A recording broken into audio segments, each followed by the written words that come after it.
ये जो केसेस आ रहे हैं, एजेंसी भी, कोई भी इन्वेस्टिगेटिंग एजेंसी हर संस्थान में घुस के, हर घर में घुस के, हर कॉलेज में घुस के, हर ऑफिस में घुस के जांच नहीं कर सकती है।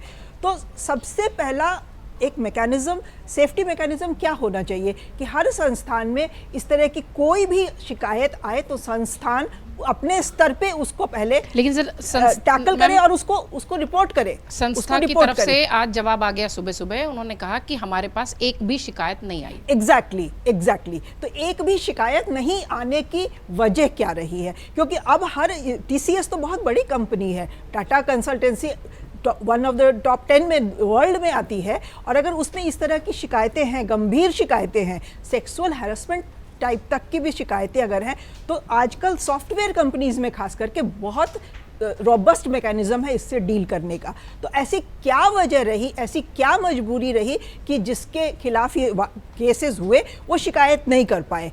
दूसरा, मुझे एक चीज़ नहीं समझ में आती है, TCS में आपने बिना इंजीनियरिंग की डिग्री लिए तो प्रवेश नहीं लिया, आप पढ़े लिखे हो, मेंटली एंड फिजिकली आदमी आपको मान के चल रहा है कि आप स्ट्रांग हो, आप अपने लिए स्टैंड ले सकते हो, अपना डिसीजन ले सकते हो, तो फिर आपको क्यों मजबूर रहना पड़ा चुप रहने के लिए? अगर किसी पर नहीं, नौकरी अब इतनी बड़ी मजबूरी नहीं है सॉफ्टवेयर सेक्टर तो में। खैर उन्होंने बताया कि बहुत सारे जिन पीड़ितों ने लिखा है मैम, उनके सबके वीडियोस फोन में थे, उनको ये कहा गया कि आपके वीडियोस जो है पब्लिक प्लेटफॉर्म पर डाल दिए जाए। अपने आत्मसम्मान से क्या समझौता करके कोई भी किसी भी एक्सटेंट तक जाने के लिए तैयार हो सकता है?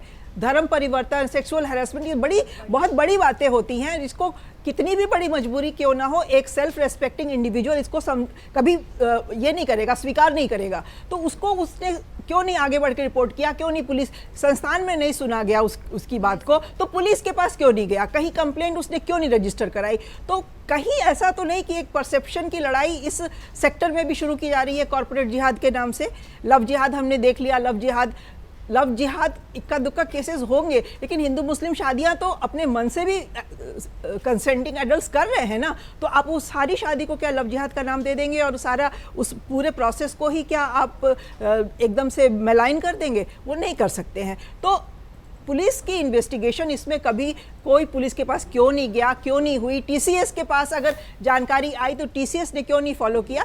किसी भी एक कॉर्पोरेट ग्रुप को हम कंडेम कर दें, उसको डस्टबिन में डाल दें कि वहाँ पे कॉर्पोरेट जिहाद फल फूल रहा है, मुझे नहीं लगता है कि ये सही तरीका होगा। इतने लोग शिकायत कर रहे हैं तो मैम सिर्फ ऐसे नहीं कह सकते। एक चीज और कह दूं, निदा खान जो कि मेन बताई जा रही है मास्टरमाइंड, वो गायब है।